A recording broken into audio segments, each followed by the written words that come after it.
សួស្តីកូនទាំងអស់គ្នាថ្ងៃនេះយើងមកជួបគ្នាទៀតហើយថ្ងៃនេះយើងចូលមេរៀនថ្មីតពីមេរៀនថ្ងៃមុនគឺមេរៀនទី47ទំព័រទីកូនបើកមើលទំព័រសិនបើមិនចឹងទេកូននឹងរកវាអត់ឃើញទំព័រទី59ចាកូនមើលទំព័រទី59ហើយមេរៀនទី47ប្រកបនឹងចបន្តអាហ្នឹងគឺតពីមេរៀនមុនព្រោះមេរៀនមុនគឺមេរៀននេះកូនចាំបានអត់ចបន្តដូចគ្នាអញ្ចឹងថ្ងៃនេះយើងតពីមេរៀនមុនអញ្ចឹងដើម្បីកុំឲ្យខាតពេលកូនកុំភ្លេចប្រើចង្អុលដៃរបស់កូនហើយប្រកបតាមអ្នកគ្រូចូលដចចោចតដចតូចញោដចញូចអសំលេងអដាក់ត្រីស័ព្ទពីលើខ្លាចយើងសំលេងអត្រីស័ព្ទអូដចអូចចូលដចចោចបន្តមួយចុចតដចតូចបន្តមួយតុចញោដចញូចបន្តមួយញុចអត្រីស័ព្ទអូដចអូចបន្តមួយអុចកូអេគេដចកិច្ចតអូតូដចតូចវ៉ូអេវេដចវេករោសំលេងអូជួបនឹងស្រៈអោសំលេងคล้ายទៅជាស្រៈអូរោអូរោដចរោចឡូអ៊ីលីដចលិចឡូអ៊ូលួដចលួចវ៉ូអេវេដចវិចវ៉ូអ៊ីវីដចវាចចអ៊ុជុដចចុចអានេះសំលេងពីរព្យាង្គម្ដងរោ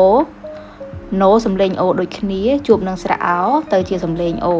ណូអូណូដចណូចរោណូចឡូអ៊ីលីដចលិចឡូដងលងបន្តមួយលួងលិចលួងសអំសំពោសំលេងអូជួបនឹងស្រៈអោคล้ายទៅជាសំលេងអូពោអូពោដចពោចសំពោចចាអញ្ចឹងបន្តទៀតអាហ្នឹងគឺជាប្រយោគម្ដងតអាតាអត្រីស័ព្ទអូអ៊ុដចអុចតាអុចម៉ូអ៊ុមុដចមុចតអ៊ឺទឹកដកទឹកមុចទឹកបដងបឹងខអាខាដងខាងឡូអ៊ីលីដចលិចតាអុចមុចទឹកបឹងខាងលិចពោអ៊ូពូចអាចាដកចាបន្តមួយចាក់សអោសោពូចាក់សោកអាកាដរោកាពោអ៊ីពីដរោពីកាពីចអោចោដរោចោឡូអ៊ូលួដចលួចអញ្ចឹងយើងអានសារឡើងវិញបានថាពូចាក់សោហ្នឹងអាចជាចាក់សោរបងផ្ទះចាក់សោផ្ទះអីចឹងទៅការពីចោ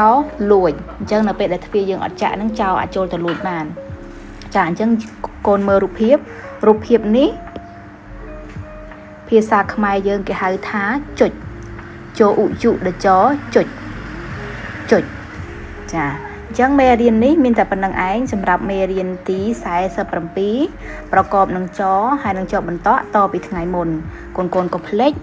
នៅពេលដែលត្រឡប់មកពីសាលារៀនវិញបើកឃ្លីបវីដេអូអ្នកគ្រូស្ដាប់ហើយរៀនប្រកបតាមអ្នកគ្រូដើម្បីជួយបង្កើនចំណេះដឹងដល់កូនអរគុណជួបគ្នានៅក្នុងឃ្លីបវីដេអូក្រោយទៀតប៉ុន្តែកុំភ្លេចជួយចុច like ក៏ដូចជាចុច share ហើយនិង subscribe ដើម្បីទទួលបានមេរៀនថ្មីក្នុងការប្រកបមេរៀនថ្នាក់ទី1ទាំងអស់គ្នាបាយបាយ